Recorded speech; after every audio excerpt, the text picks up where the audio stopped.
So, uh, let's get in frame. Okay, cool. So it's already late, but I'm gonna do a quick stream because I feel like it, and yeah. So the last stream I was working on the real time clock, really, I should say real time counter because it's not described as a real time clock, but a real time counter.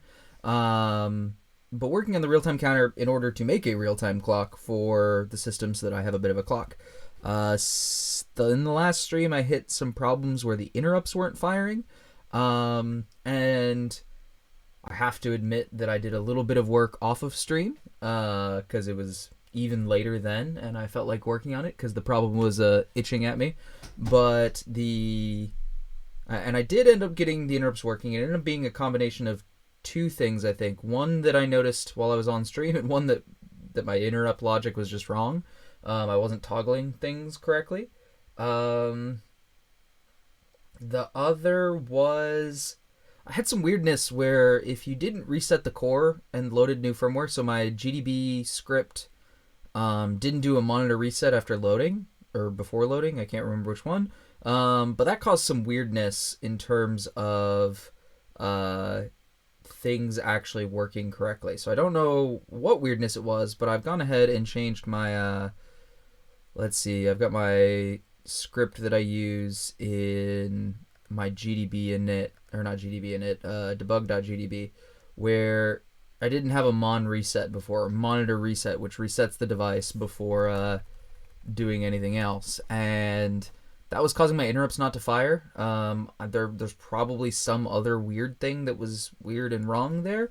I don't know what it was, but it seemed that adding a monitor reset made things work reliably. So a combination of that and actually correcting my code helped. Since then, I've also gone and upstreamed the work that I've been doing with the real-time clock, and ended up refactoring the clocks module in the NRF52. So the code that was there before, I kind of copied and pasted from some other HAL implementation, maybe like the STM32F103 or something like that. And that chip is totally different than this chip. On the NRF52, there's basically two main clocks. There's the high frequency clock and the low frequency clock. And the high frequency clock is always 64 megahertz on the Nordic NRF52, and the low frequency clock is always 32.768 kilohertz. And you can't really change the clock frequencies. On like the STM32, you can do all kinds of shenanigans with changing the clocks and prescalers and stuff like that, and clock at different rates. The NR52 just doesn't really have that. It just has, clock running, clock not running, and then different peripherals are enabled or not enabled. So basically the code that was there didn't really do anything for the clock module. So since then I've gone back, and originally I implemented in my branch here. So I've got this file clocks, delay, and RTC, which are essentially files from the NRF52 HAL crate, but I've kind of split them off here. The nice thing here is because they're just extension traits on the pack. You can implement them wherever you want. I've basically implemented them here to make sure that they actually work, and I've actually gone and opened up a PR for the NR52 HAL, so I've upstreamed that, or at least opened up a PR to upstream that. Why are you not stacking windows? So I've at least opened up a PR to upstream that now that I have it working. So I'll go through that code real quick, just show you what I did. Let's ignore. Well, yeah. So let's go to clocks first. So I could probably look at the diff. Well, no, the diff is going to be like, you removed everything and you added everything. So, like I said, there's two main clocks on the NRF52. There's the low frequency clock, which is the real-time clock, the one that's driven by that 32768 hertz clock, which, if you remember from last stream, is a magical number that makes it really easy to get a 1 second pulse out of the clock because the clock oscillates stuff. Yes, Sagittac is saying, I wish my clocks weren't configurable. It's annoying setting up the AT-SAMmed. So the AT-SAM takes it to like a whole different level where I think all the clocks are not even synchronized to each other, which probably allows you to do some really cool, uh, dynamic power clocking. I'm sure they've done it for a reason, but as a developer, it makes it really hard to work with because you have to like wait for clocks to synchronize and wait for clocks to start up. The Nrf 52 is such a pleasant chip to work with because it's not configurable in a lot of ways, which makes actually working with it way more reasonable. I'm gonna try cleaning off my camera here. I don't know if this works. Sorry to disappear, but there's like a lens flare, and probably it's my lack of. Yeah, okay, that got rid of it. There's probably just smudges on my camera. Yeah, it's just not configurable in a lot of ways, which is really pleasant. I'm sure if I was really trying to squeeze the last drops of power or configurability or capability out of it, I'm sure I would run into that problem more. So maybe like the end of this stream in months and months, I'll complain more, but at least getting started, it's so much more pleasant. But yeah, basically two main clocks, low frequency, high frequency. The only things you can really configure about the clocks is where that source comes from. So for both the low frequency and the high frequency clock, it has an internal oscillator, which is not particularly accurate, something in the order of like 250 parts per million, which is pretty good, but not good enough if you're doing like really crazy high accuracy stuff. And those are on by default. Or if you have an external clock, like an actual crystal oscillator or something like that, then you can drive them from that. So basically all you can configure in the clocks is where are you getting your clock from. The high frequency says you can either pick internal or external, where the external is assumed to be more accurate than the internal.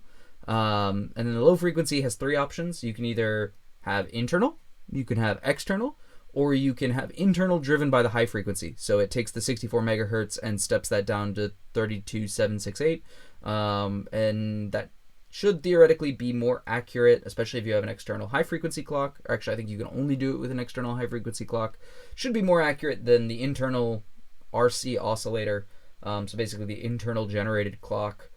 But it takes more power because it takes more power to run the high frequency clock than the low frequency clock.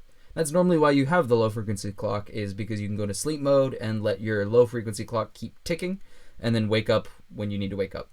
But I've essentially, just given a Sagittag is saying, I want to get the RTC and the AT SAMD HAL going.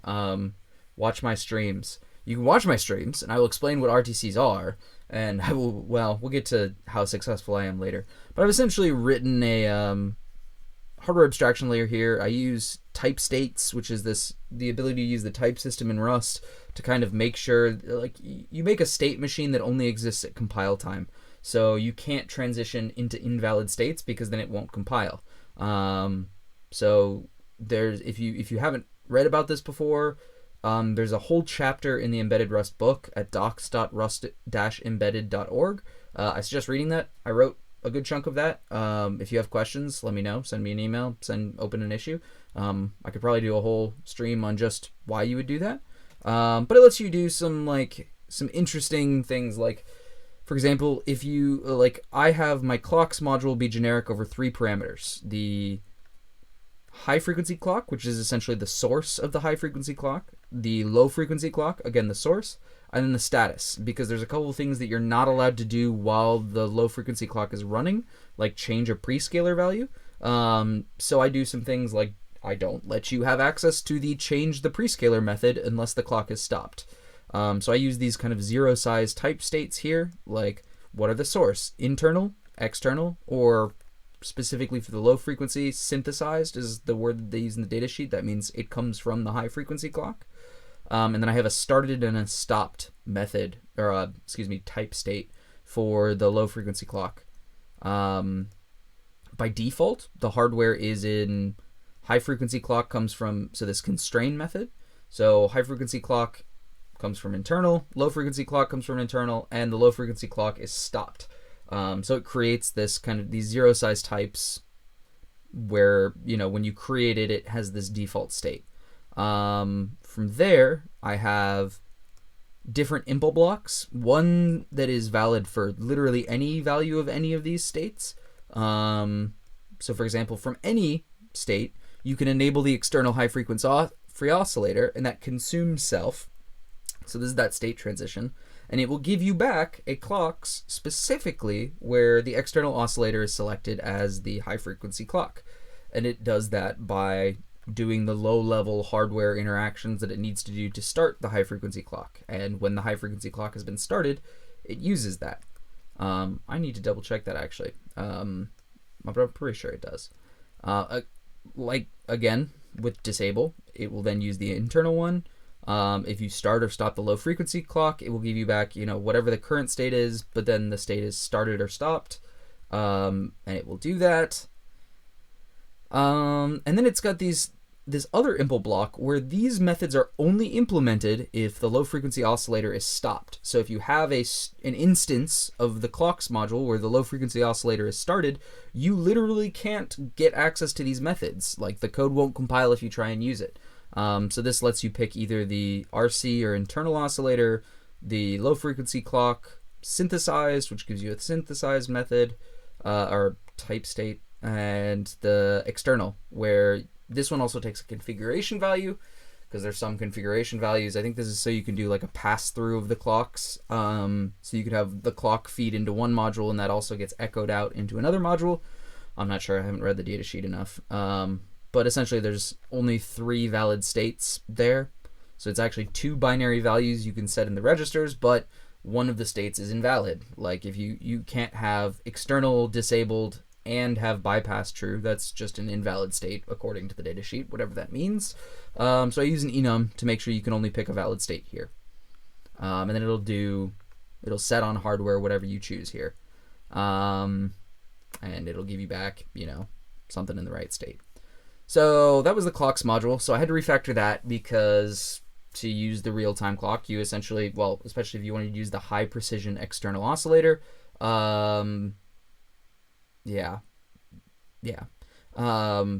need to enable the external high frequency oscillator. So this code I had to write to enable it. I think in the stream last week I just kind of did this, maybe. Like, I literally just did this where I just started the low frequency clock, which was just using the internal one, because by default the low frequency clock is stopped. So I think I just manually did this in my init function.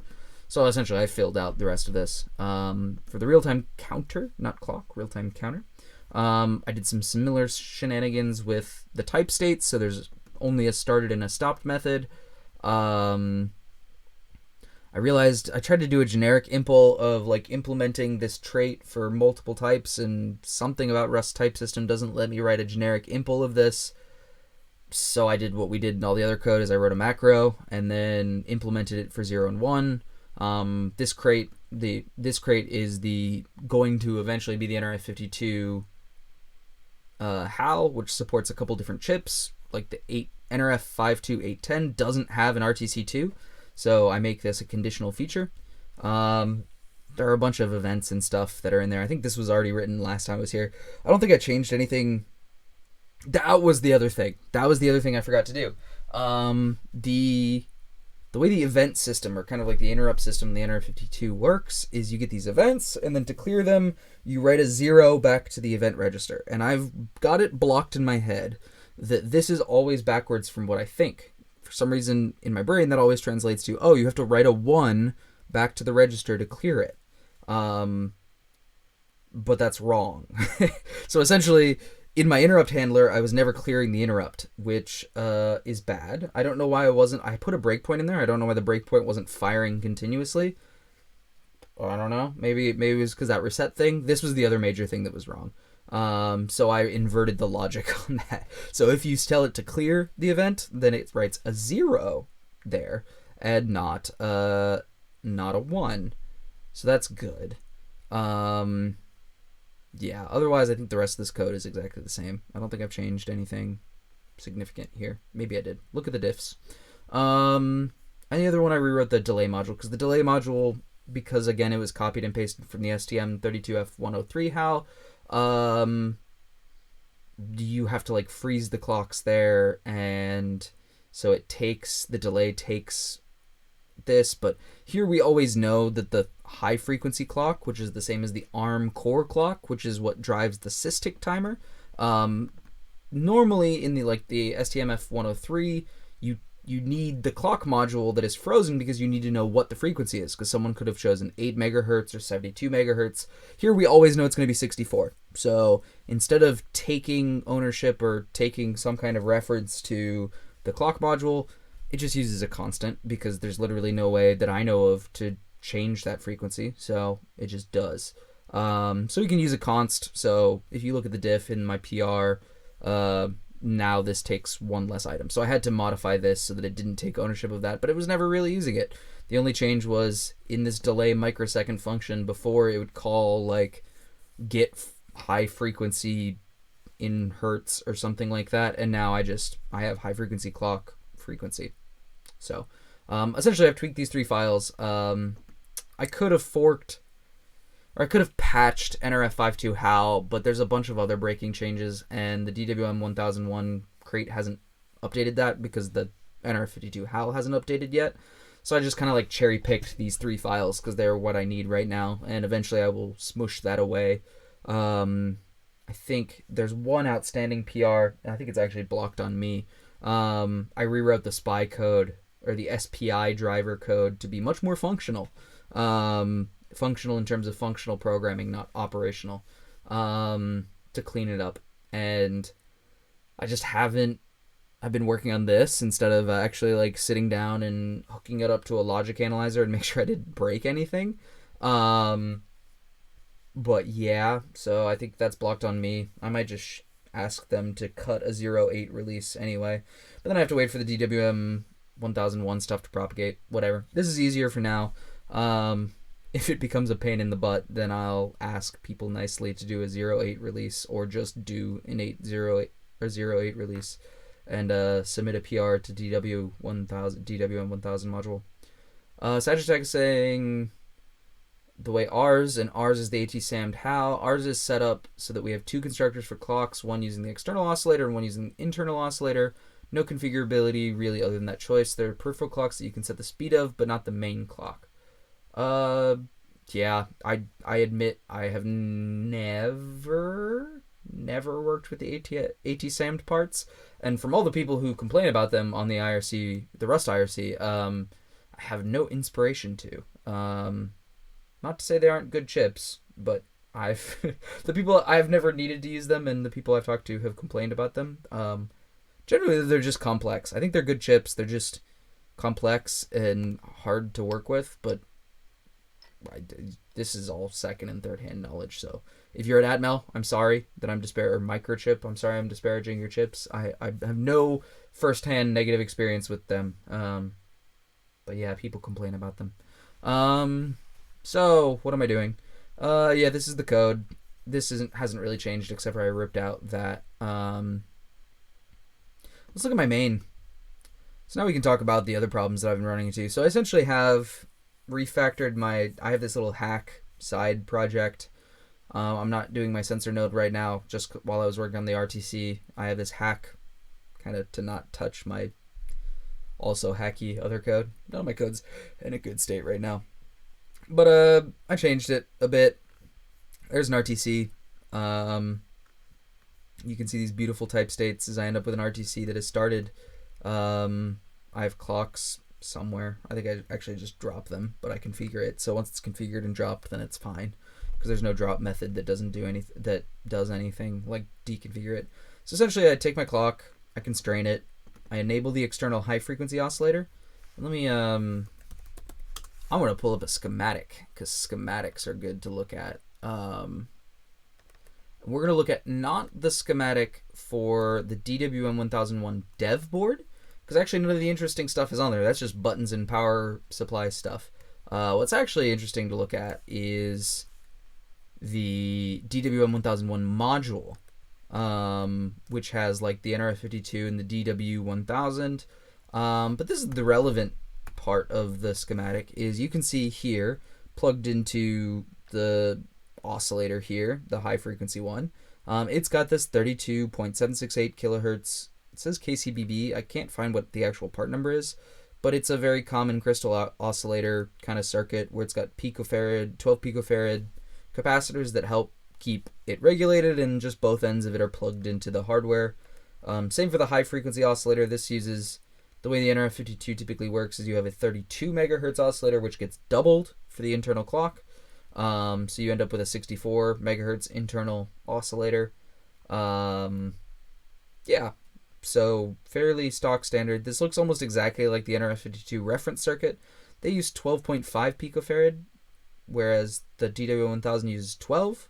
I don't know if that's a cost optimization or if there's some kind of board level capacitance here where there's an extra 5 picofarad, 0.5 picofarads hanging out somewhere. I don't know, but 12 picofarads is not uncommon for these kind of clocks, so I hope that's not any problem. So looking at the code, I tell my code to use the external high frequency oscillator.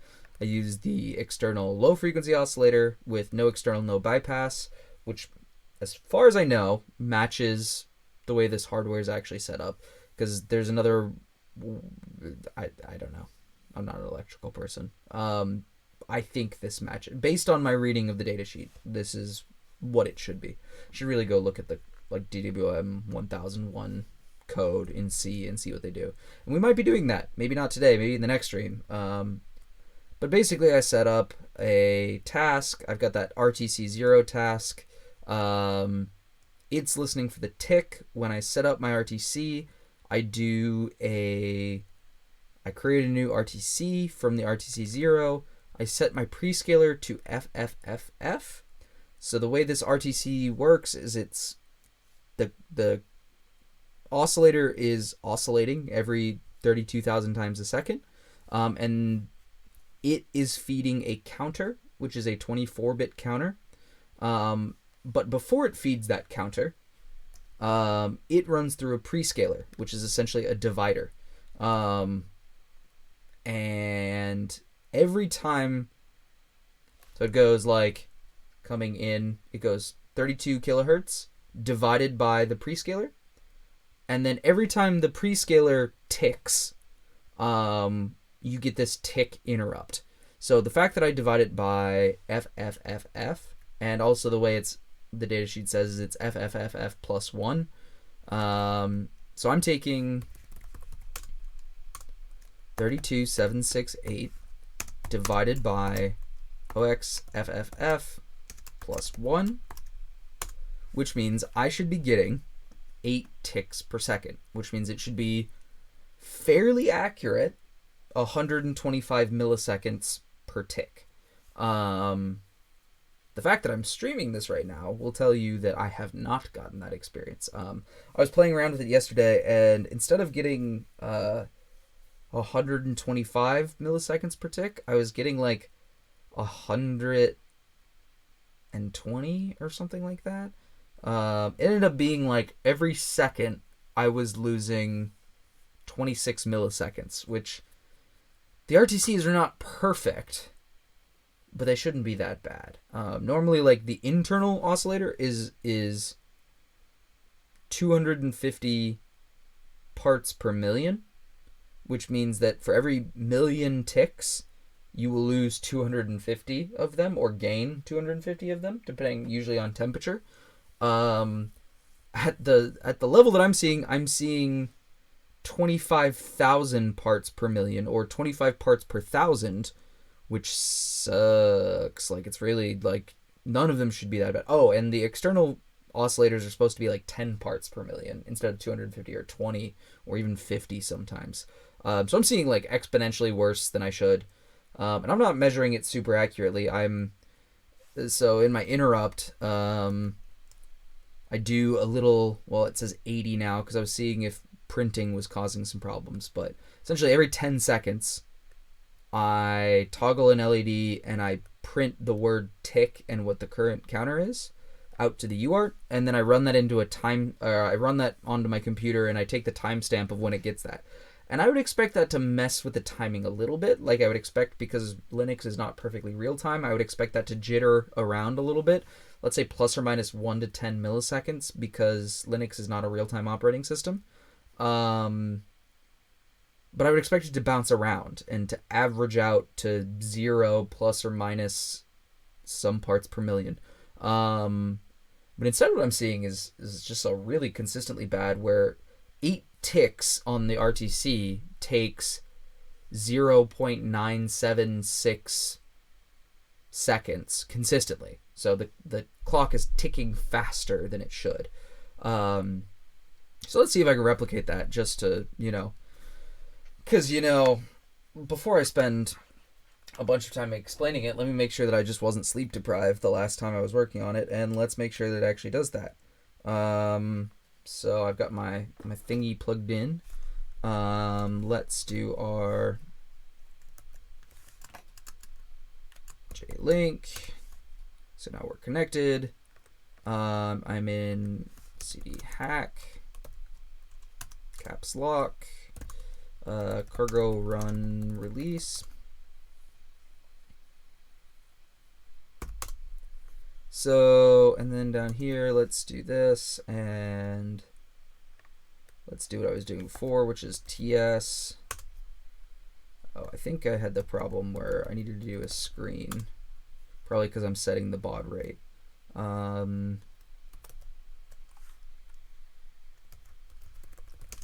Please hold. Okay, so you see that it's logging on ticks.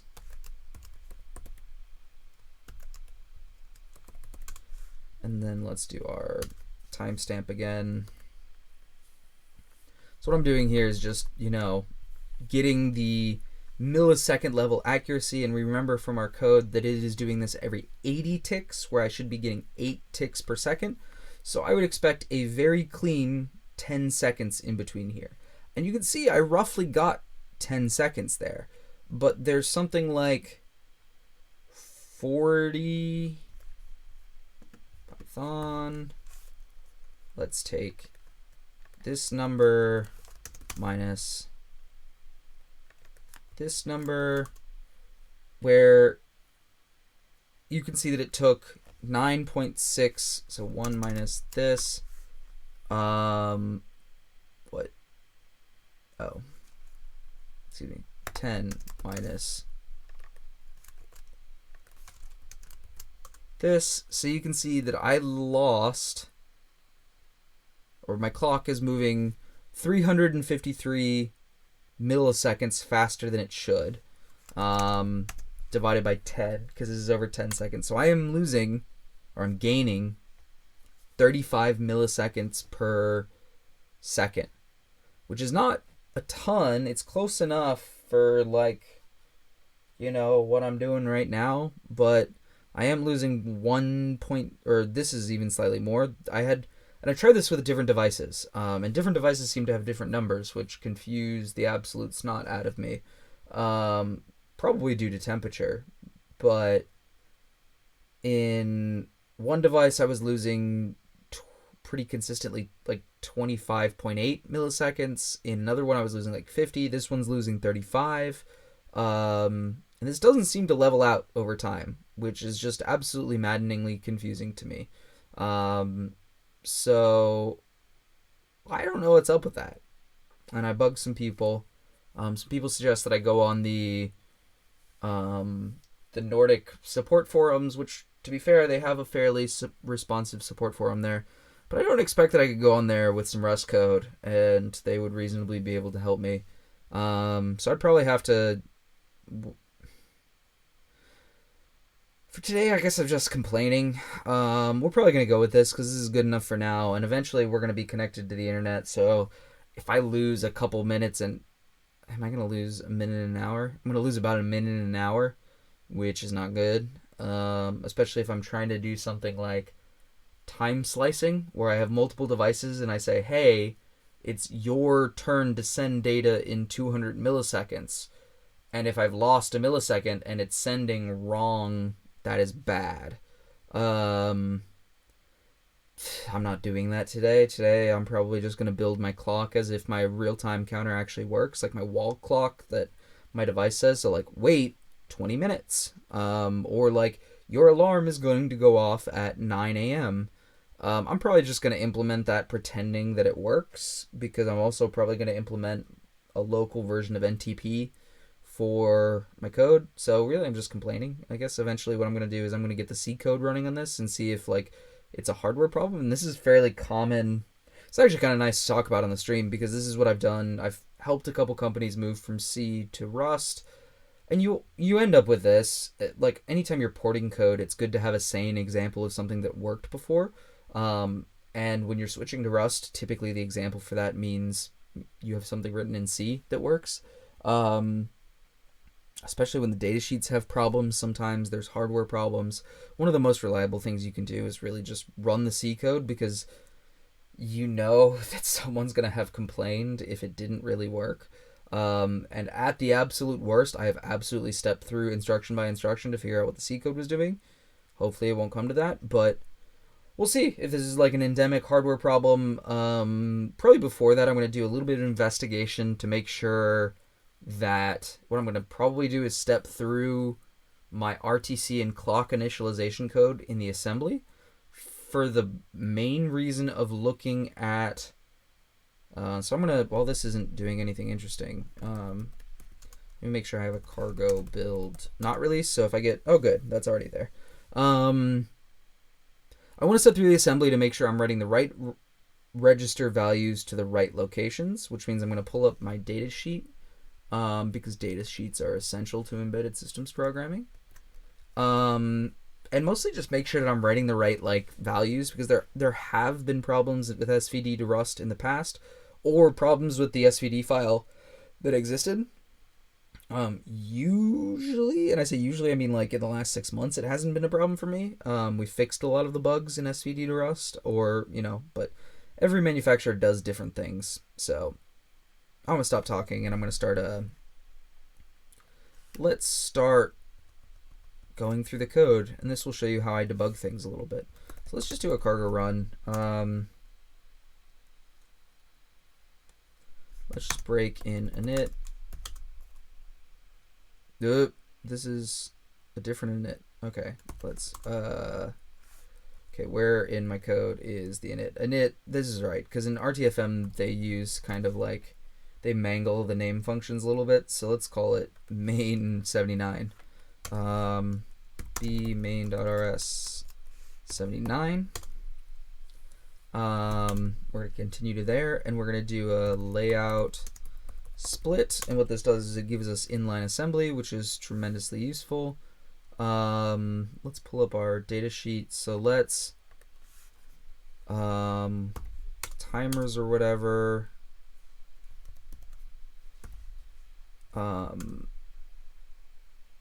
UARTs are fine, random number generators fine, that's fine. So let's start stepping in this. So this is our enable our high frequency oscillator. So let's p self is a clock, so p self dot perif. Oh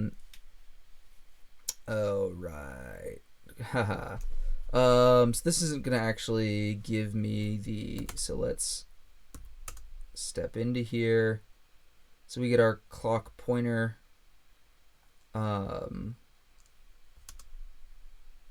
So this is giving us this value. So this is the clock register. So hex that 40,000 hex. What? That seems like an awfully round number. Is the clock really hanging out at exactly 40,000? I guess it could be. It's a pretty fundamental item. Clock. Register locations. Datasheet. Register location. Ah, sure is a very clean 40,000. I guess this is we have found the first peripheral. Okay, so that is correct. There is only one clock module, so there's no offset or anything like that.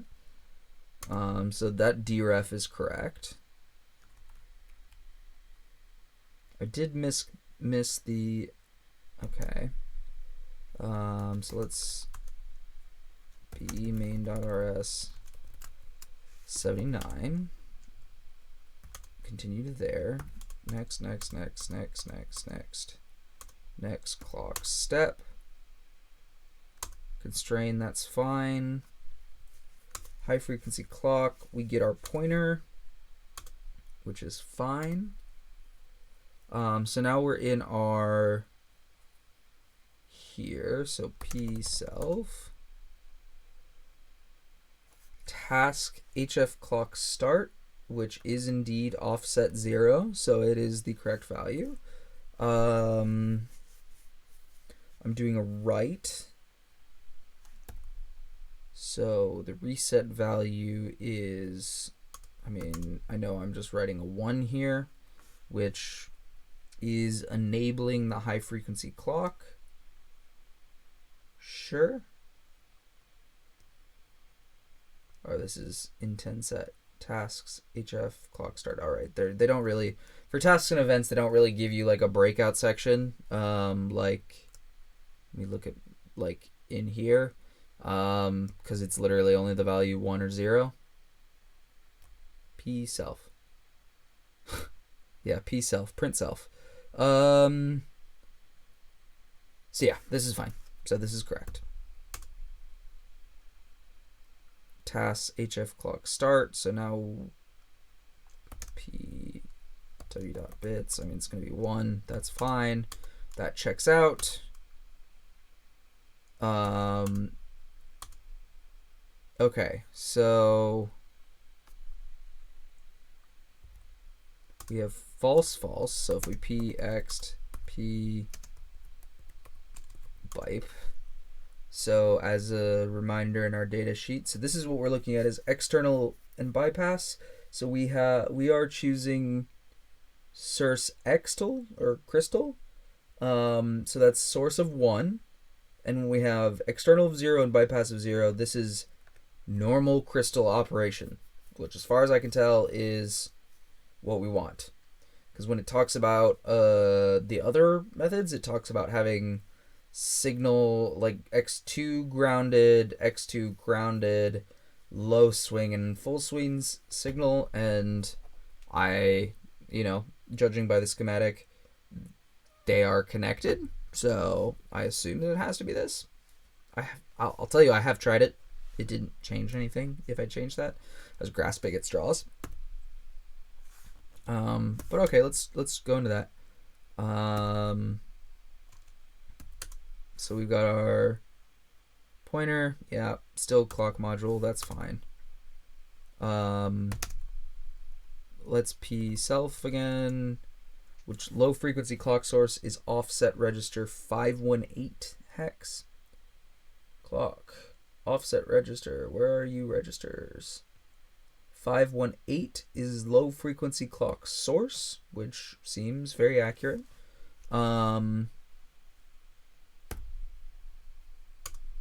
PW. So what's the initial value? The initial value is 0.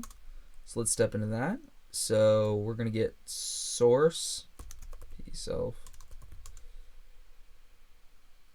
2ef p star.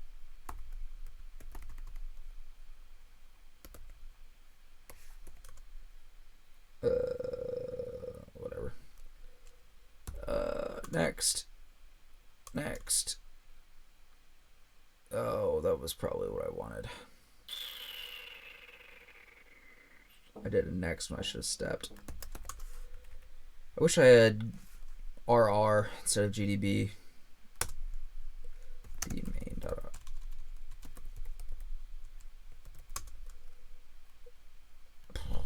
bmain.rs79. Continue. Next.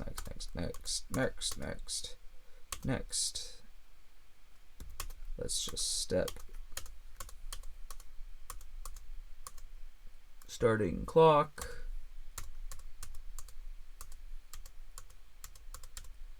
Yep. Low frequency clock. So we're going to do some steppy things. We check that was right. Reset value is 0.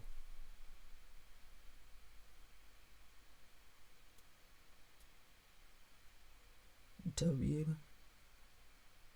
Sagittac is asking what RR is. RR is a debugger for your desktop that's kind of like GDB, but it has superpowers where it remembers like the history of the state of what you've done, and you could do things like step back or wait until some condition is true and then step back through the call graph to figure it out.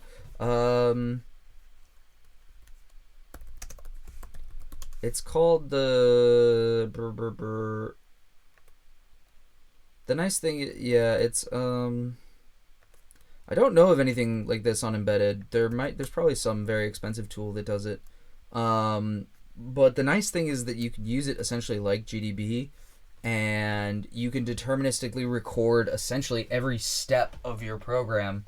So if you end up getting to something where like your code panics or if something crashes, you can not only rewind back time to figure out what, like, this variable is 27 when it should be 3. You can essentially walk backwards in time to the time at which the variable was set to 27, even across threads and in some pretty crazy environments. Like Tyler Neely, who works with me at Ferris Systems, he uses it for debugging some of his database stuff, and he says that it's just magical. I've seen it used a couple times, and it's always really impressed me. But as far as I know, it doesn't work with embedded systems, mostly for a lot of reasons. Maybe if Yateki is watching this, we can get ProbeMeister to support, or the real prof, we can get ProbeMeister to support RR. That would be the magic. But yeah, so you can like walk backwards and essentially set backwards breakpoints and stuff like that, which is just insane in terms of debugging. I highly recommend checking it out if you work on desktop stuff and you use GDB. But back to our task at hand. What is this telling me? This is telling me closure where W equals 2000 FE. That looks like a RAM address. What is RAM address? Is that like my write closure? What happens if I keep stepping? Source. Variant. Source extl. P variant dot bits. This is going to say it's a method. You can't call methods. Oh, 1. Lovely. Okay, that does work. Lovely. Oh, yeah, there you go. So yes, it is giving back the crystal, which is the right value for that as far as I know. F clock source extl is 1. Crystal oscillator. Yes, so that is right. We are writing it to the right location, which is LF clock source.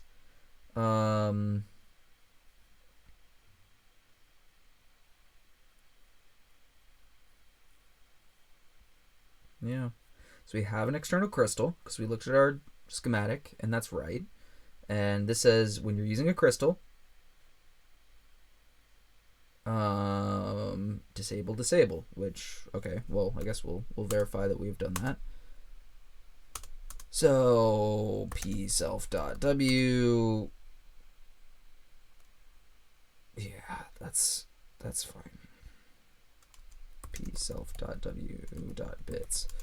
Yeah, okay, so it's going to write 1 to that register, which is AACB. C and B are false, so they're 0. A is just the bits, so it's 0, 1. So yes, that is the correct value that should be written to that register.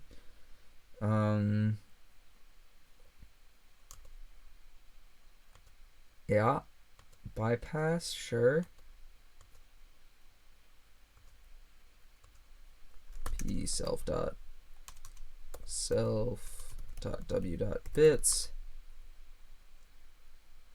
Still 1. Yeah, that's fine because this is the same register, so it's just saying that p self.w.bits should still be 1. Yes, it sure is. Okay, so we've written the correct thing to LF clock source. Register set bits b self.value. P self.value. Get. Yeah, that's fine. Yep. pw.bits. Sure, still good. Okay, so it looks like we set the right thing there. The next thing we're going to do is start the low frequency clock, which, sure, let's make sure. So this is our clock pointer. It's unlikely to have changed. P self LF clock start, which is 008. Normally you don't need to do this, but I do it when stuff doesn't work. I guess it's probably an old Rust embedded habit from when things weren't reliable and didn't work as well. So this is probably overkill, but no, LF clock start's working. Reset value is 0, sure. P self.bits, and it's going to be 1 because we are enabling the task.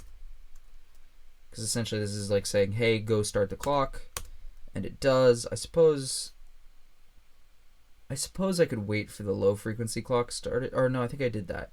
The high frequency clock, I think I don't wait for, because yeah, and start, I wait for LF clock started. So we're gonna see that. Yep, it writes to it. Lovely.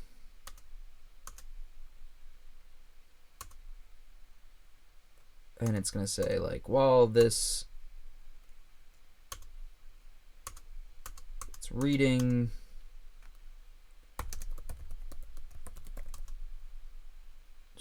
what is the value of you? I don't really want the value. Perp writes to the register. What are we writing to? Where are we now? LF clock started. Oh, this is clearing. So this means that we're clearing the event essentially. LF clock started 104. Yep, sure looks right. And yeah, we write a 0 to it, which should clear it.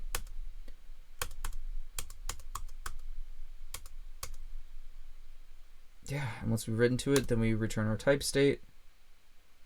It's literally everything. Do I need to start task? HF clock start? Oh, I guess I never start the high frequency clock. That's probably not a good thing. Probably can't hurt to start the high frequency clock. Where's my start high frequency clock? I never implement a start. Do I select the high frequency clock and then I never start it? Enable ext HF clock start. So enable ext HF osc. So I enable it. Do I need to set the source? I guess you don't really need to set the source. It's just have you started it. Because there's HF clock run.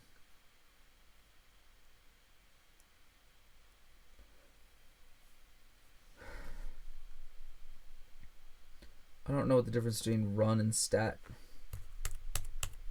What is this? Get out of here. HF clock. I don't know what's the difference between clock and stat. Task has been triggered. Okay, cool. Sure. Let's block until. Let's go take our start LF clock, and this is gonna be. Sure. Start.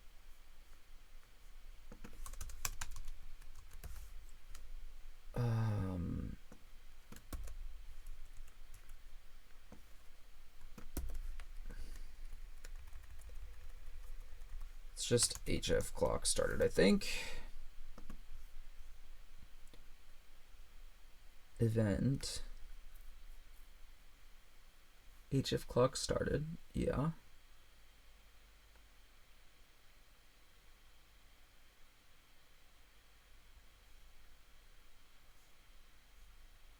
Yeah, okay. There's a calibration timer, but I don't really... clocking for the trace port debug interface. What?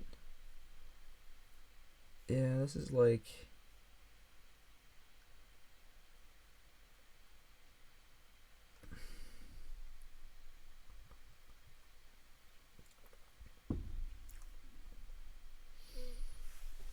So, HFXO, nominal output frequency 64 megahertz, external crystal frequency 32, frequency tolerance requirement. So, to get the Bluetooth or 2.24 proprietary, it's 60 part per million. So yeah, the load capacitance says 12 picofarads, shunt capacitance, drive, run current, average startup current first millisecond, startup time 36 milliseconds seems actually oddly.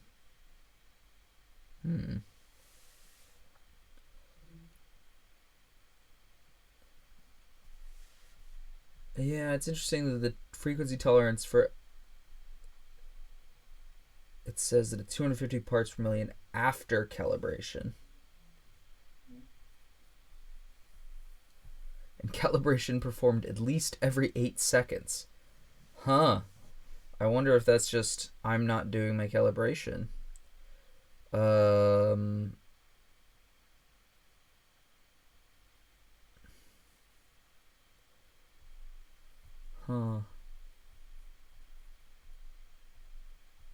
Shouldn't need to. It's not going to be perfect because it's not a temperature controlled oscillator, but I wonder if it's required to do a calibration. How do you do a calibration? Maybe that's probably what I should be asking myself. What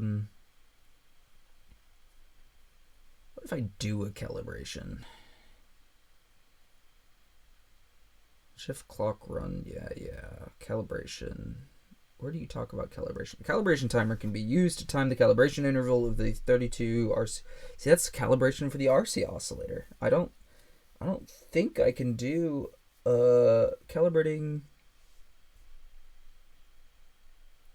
Burp burp burp. I'm not using the RC oscillator. I'm using the external one. Huh. Synthesized. Yeah. I don't think any of this is relevant. Alright, let's go look at my RTC to make sure I'm doing my RTC stuff. And then I'll try making sure that I wait for my high frequency clock. But the fact that I've sat here and, well, I guess I don't normally sit here and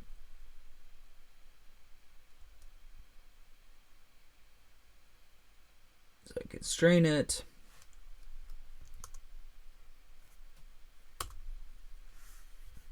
So RTC 0. RTC 0 is going to be at start timer, lovely. Base address RTC 0 is 4000 B1000. This should be 4000 B1000. 4000 B1000. Cool.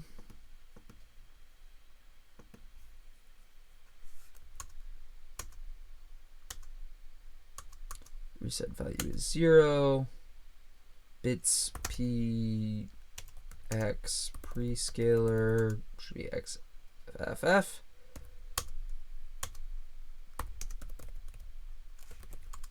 $495, which is FFF.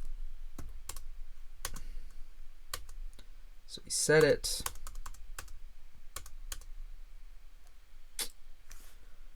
Right. So RTC clock source. Examples. Desired counter frequency. So literally this is the one that I want, is prescaler equals 4095. Should give me 125 millisecond counter precision, or period, excuse me. Counter register. Increments on LF clock with the internal prescaler register. Prescaler is 0. Prescaler is reloaded.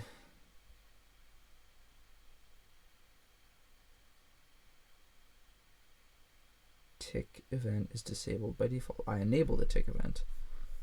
And then I enable the interrupt. So intent set. Yeah, that's fine. I guess I didn't print that, but in 10 set. Where's my offset table? In 10 set should be offset of 304. In 10 set 304 tick should be A, which is bit 0. So this should be 1, basically.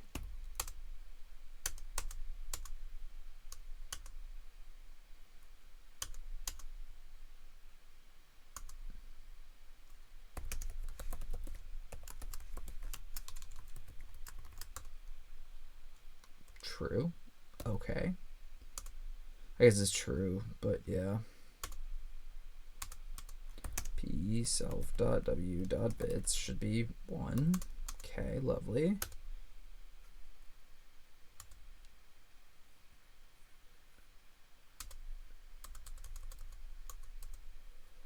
So enabling the tick, and then that's really it. So I enable the tick, my prescaler's right.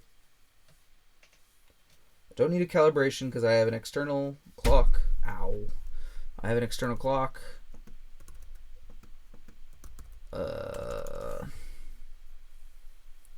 What else I got? I got some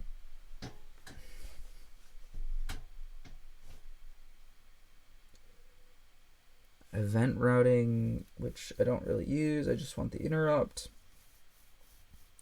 Event.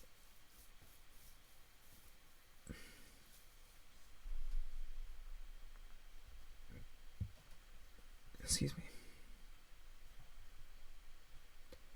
There's like the counter. Is counter read right? It is. Oh, it's just read. But that's fine. Okay, I guess I changed some code. So let's, I'm waiting on the high frequency clock to resolve.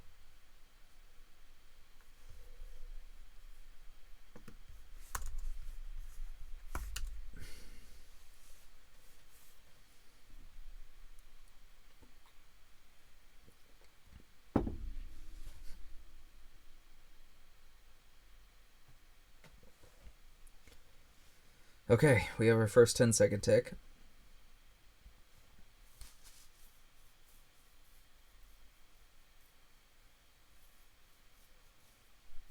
Oh, interesting. Well,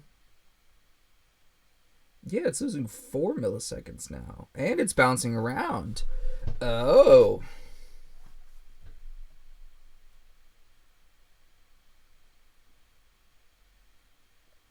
See, 4 milliseconds is in the neighborhood of, I'll accept that as just Linux's jitter.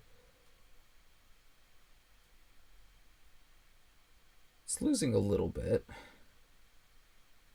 This is way better than it was last time. I know this is a little bit like watching paint dry, but that's actually really surprising.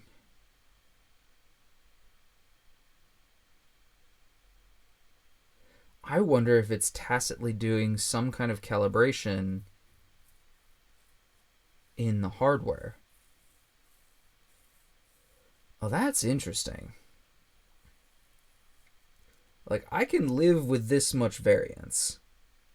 Because this is like in the order of, in a couple minutes, it is fudged a couple milliseconds. But all I've really changed is I've waited for the high frequency clock to start. Like, I had already been starting the high frequency clock, but now I'm... Well, that's just baffling. But I'll live with it. Like, if that's what it was...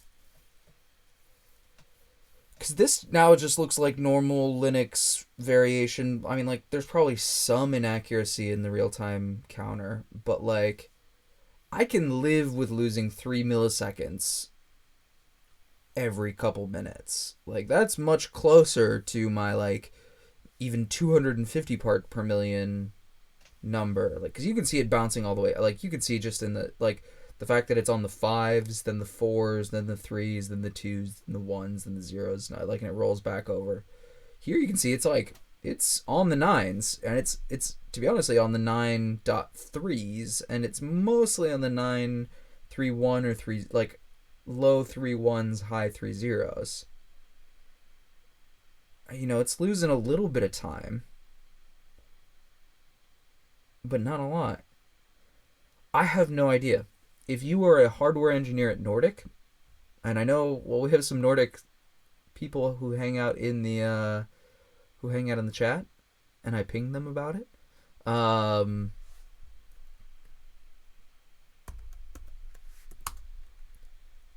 is baffling. That's all I changed. I wait for the high frequency clock to start. And that's the difference between...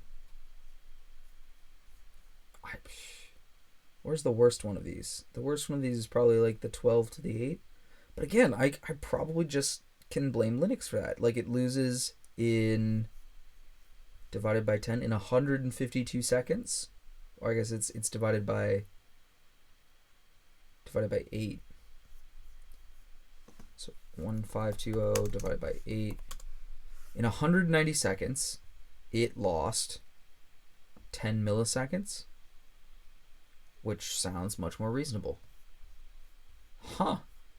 I have no idea what's up with that. But I'm a go with it. So... Huh?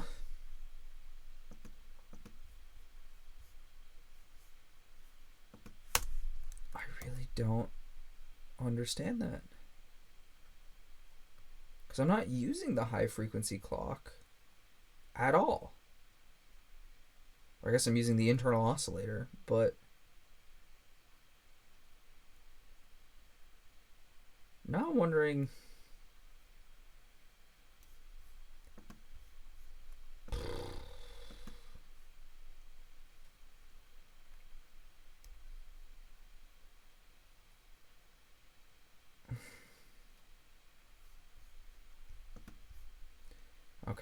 Okay. This is bothering me. Let's do some investigations. I want to go see what is the low frequency clock stat is going to give me the source and the state. Okay. Cargo run release.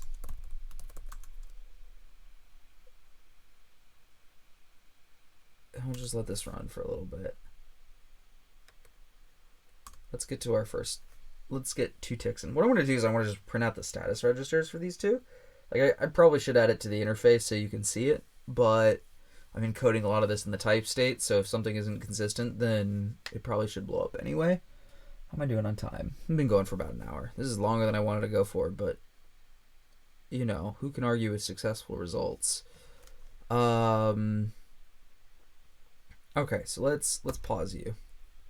And let's go look at our data sheet. And then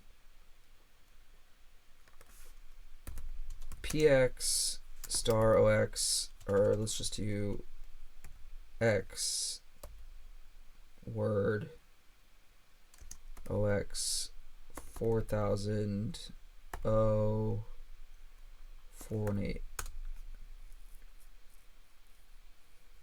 655 x, what is it, xwox4 0418 01. So it's bit 16b is 1, which is running, and the source is xtal, which is the crystal oscillator.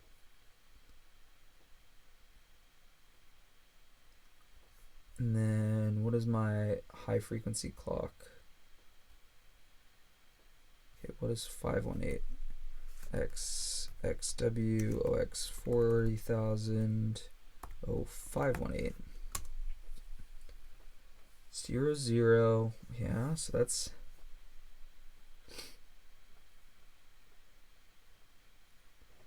what is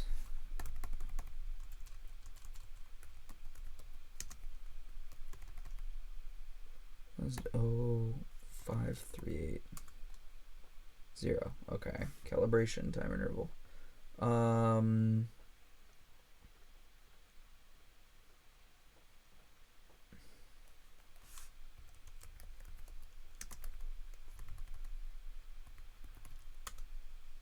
One has been triggered. Yes, thank you. And let's look at my SWOX 4000 04 OC. What I didn't do, xtal and running. Okay.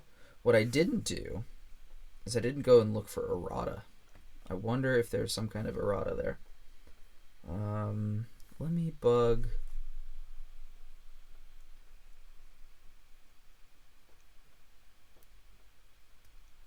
Ooh, there's a Python tool for printing registers from SVDs. It's pretty slow to start up, but it's pretty great for stuff like this.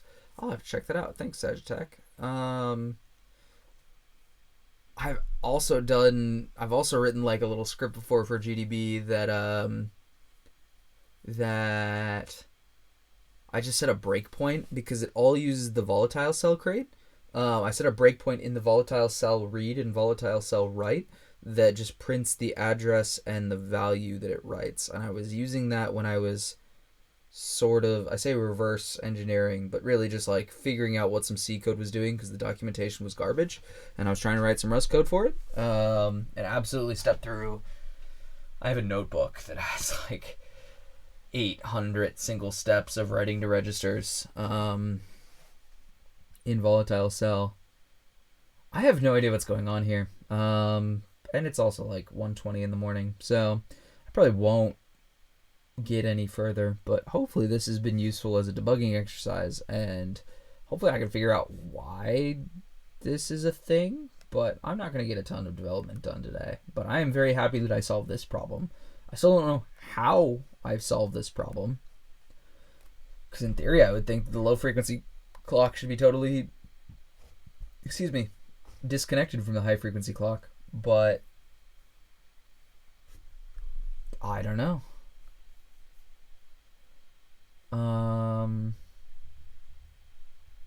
There's no note as far as I see that says like, you must do this.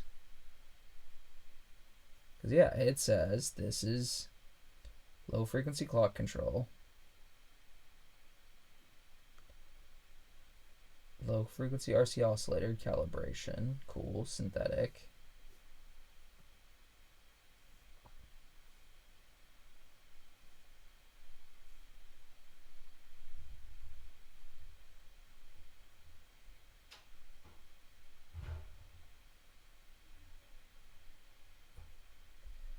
So only available when system is on mode. High frequency.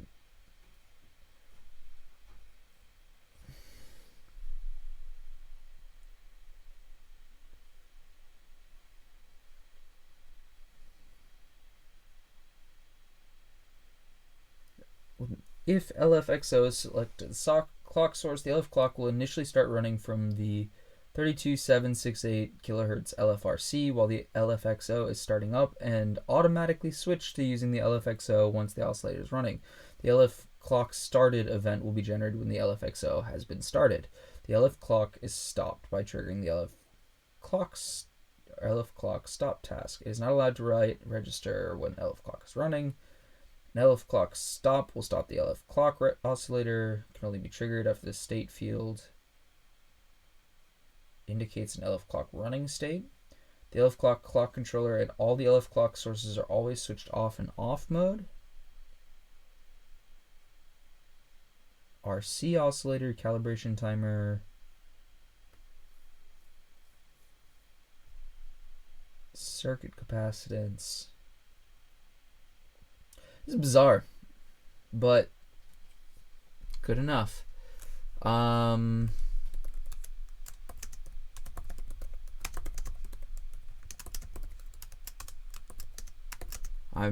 pinging someone on IRC and letting them know that I figured it out. If I wait for the HF OSC to stabilize, wait for the started event, then start the low F OSC. Now I'm getting almost no lost jittery time. The data sheet doesn't say anything about, specifically after using the external OSC, high frequency OSC.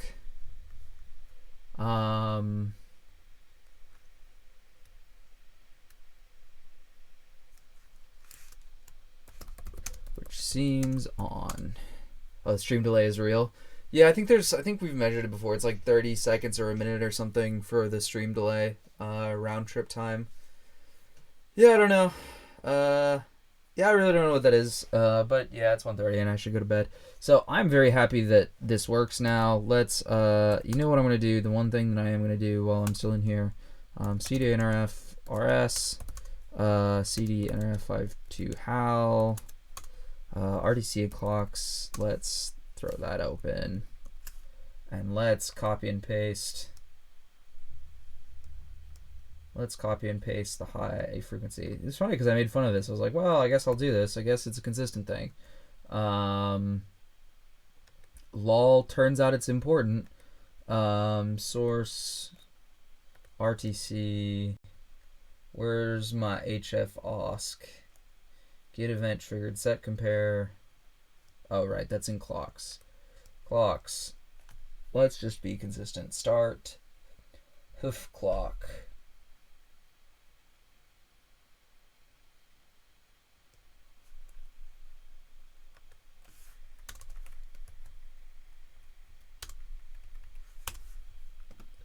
Hoof clock started. Cool. Git add -I. Commit. Wait for hoof clock to stabilize. I probably should be a good citizen and provide a non-blocking method here, but lol. Yeah, okay. Yeah, I should probably have a non-blocking one where you can check whether it's done or not, but for right now, this suits my needs, and most of this stuff is done on initialization anyway. So if you're sitting around blocking for, I don't remember how long it said that the clocks take to stabilize. I think it was in milliseconds, which seems probably troubling, but not immediately troubling. And if someone really needs it, then they can do that. Where it is, there was a little table that said how long it takes. Electrical. Startup time for the RC oscillator. No, I don't want the RC oscillator. Run current. Startup time. 1/4 of a second. Ouch. 64 megahertz crystal oscillator. Start hoof XO. 0.36 milliseconds, so 360 micros, which both of these actually kind of suck in terms of time. Yeah, 0.36 milliseconds, but the startup time on that,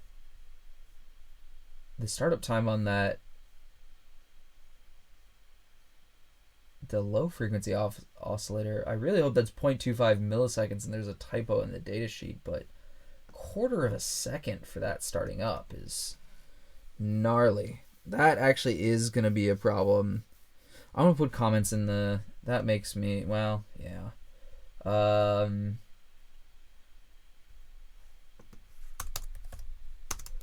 Datasheet says this is likely to take 0.36 milliseconds. Start lift clock. Oh, did I not put the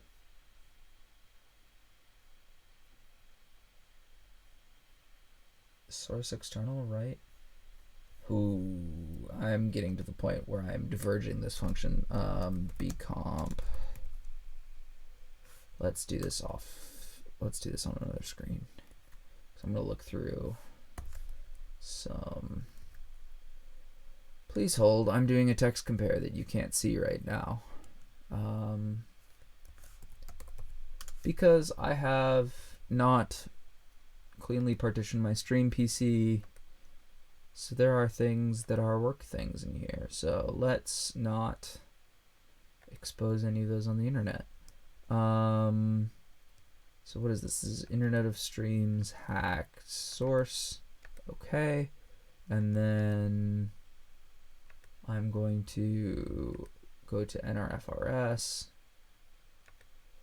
and NRF52 HAL common source. Okay.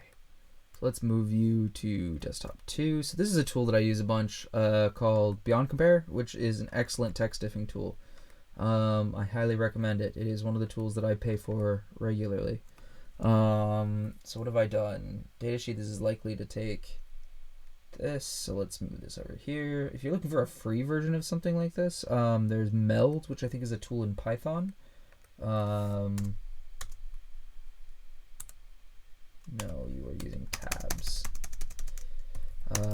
Datasheet, this says this could take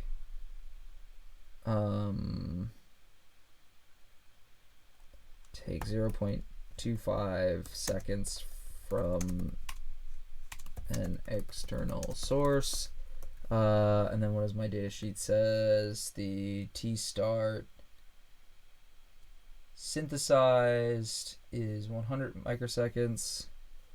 Okay, where's my... Okay, it's 100 micros for synthesized, and for the RC, it's 600 microseconds. So, could take 100 US from synth source, 600 microseconds from RC source, second from external source, which just seems absurd. Like anything on a microcontroller scale taking 250 milliseconds seems absurd, but I wonder if they really are doing some kind of calibration in there, which would make me wonder if they're doing some kind of implicit calibration in there. That might be why I'm having trouble where... Because I wonder if now... if I were to turn off the high frequency clock source, if it would still be accurate.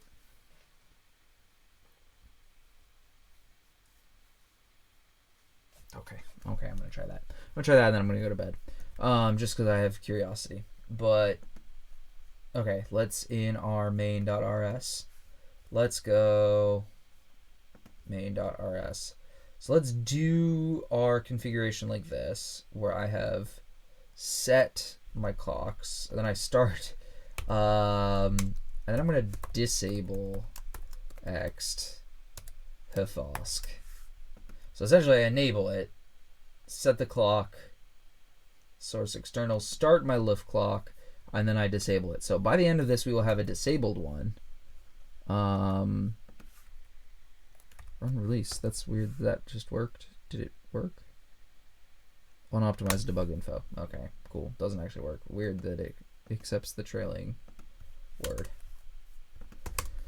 So this is essentially seeing if I only need that high frequency clock for calibration, because this also would be nice if I need to switch to like a low power mode later.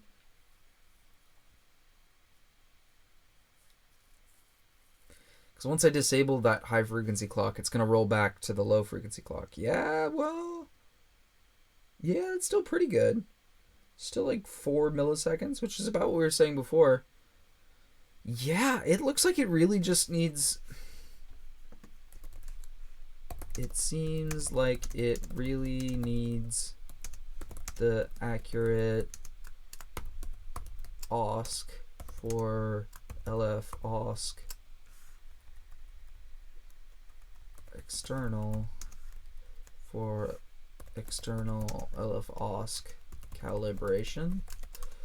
If I disable the HF OSC after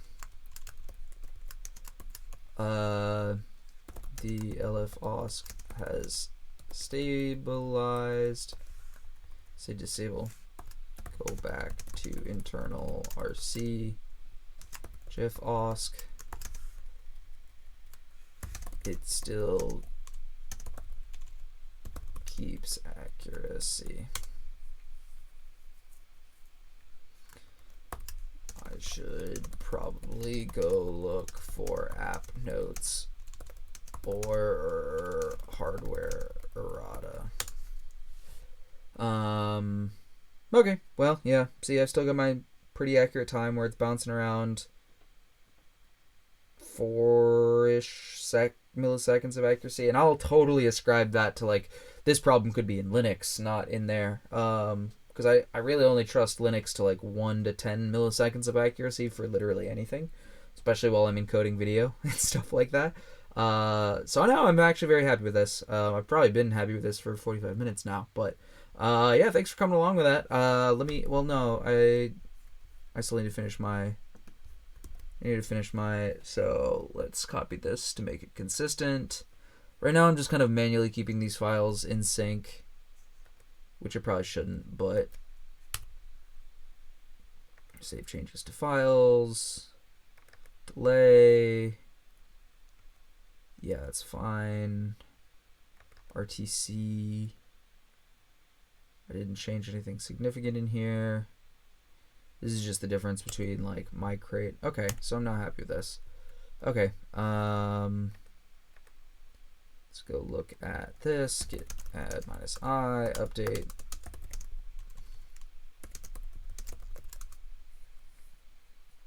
What is this? What are you? Nanoclocks.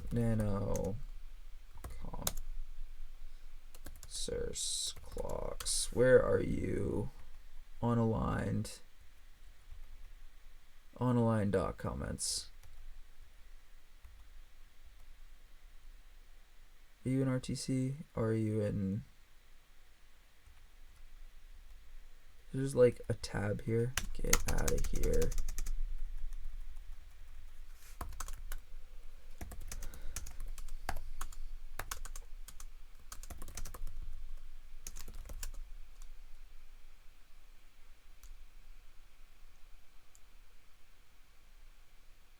Is there a different startup time for internal and external on the high frequency oscillator? Oscillator, average startup time first. No, start HFXO is 0.3. This internal is 3 microseconds. It'd be cool if you kept consistent time units.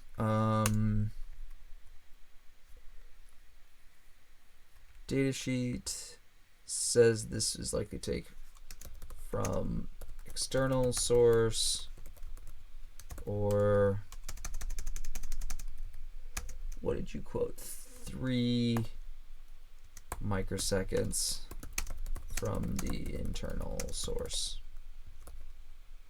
I guess enable ext. Yeah, I guess it.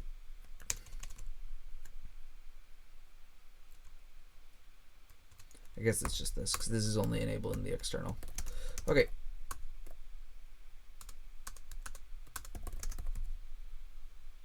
Commit add comments showing that blocking might not be a good idea. Oh well. The reason that this is not a good idea is because you're like coming back from sleep mode, then you really don't want to be sitting around doing nothing for a quarter of a second. That's really just an awfully terrible idea. But I guess really you'd only be enabling sleep mode. I guess it's probably fine because you would use the low frequency clock to go into sleep mode and use it to wake yourself up. So you really do kind of want it to be solidified before you go into sleep mode. So you are burning a quarter of a second when you first turn on, but as long as you don't lose complete power, it should go away because the low frequency clock is likely still moving.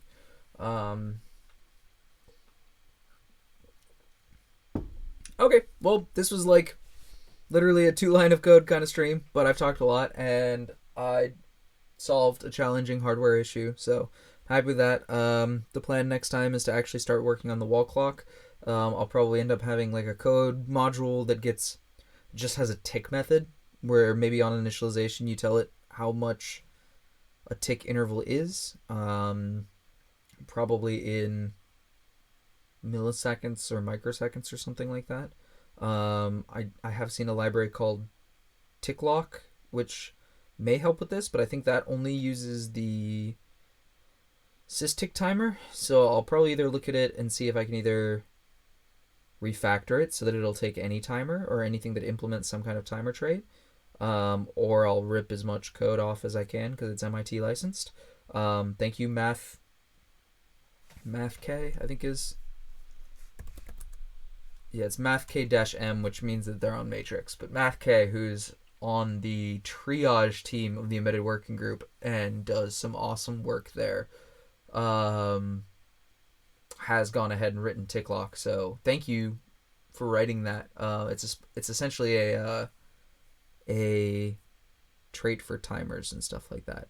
I'm getting out of here because it's late and I'm fading. So thank you very much for watching. I'm glad we got that working. Let me push my git add minus I, git commit accurate RTC, git push origin implement RTC. Okay, so like I said, I'm going to start working on my wall clock structure in the next stream. Actually start building something where I can spit durations and instance out of the module, so I can do things like keep track of when I would like to wake up. So my alarm clock structure is going to have something fancy in it, like set what time your alarm is, and then some way to like manually smash the time. So once we have NTP, because then we're going to start adding to the protocol, like, hey, the time is now whatever, probably some kind of broadcast message coming from the central device that, once an hour just says, hey everyone, here's the current time, update your local time, because there is some drift from the individual real-time clocks. But I'm actually really happy about that, so thank you for watching. Glad you could be with here for the hour and a half it took me to add 2 lines of code, but sometimes it takes 2 hours to write 2 lines of code, and sometimes it takes 10 minutes to write 1,000 lines of code. It happens. So thanks for sticking with me. Hardware problems are fun. Hope you enjoyed the stream. Come to Oxidize, the conference. If you want, well, I'm gonna do plugs at the end this time, but we launched another service at Ferris. It is called Rust Experts, and the idea is that essentially we're a support line for you. So if you don't need a full contractor, but you want our help with whatever, I'm looking for a web browser that I can pull this up in. But you want some help, we have Rust Experts. Basically, it's a service plan or a help desk plan where you can bug us. We'll do research for you. We'll answer questions. We'll help you pick libraries. We got people with just an incredible amount of skill. Like, the people that I work with continue to amaze me at how amazing they are in their domains. Like, Alexei is an incredible cargo, and like he's a compiler genius. He's working on Rust Analyzer. Florian, in terms of community and networking and distributed systems, is amazing. I do embedded system stuff. Katerina is awesome at command line things and is fairly active in like the Diesel database crate, and the stuff Tyler does for distributed systems and concurrency and testing is just continues to blow my mind. So if you'd like us to come help you out, shoot us an email. Other than that, thanks for watching the stream. It has been tremendously pleasant, and thank you very much.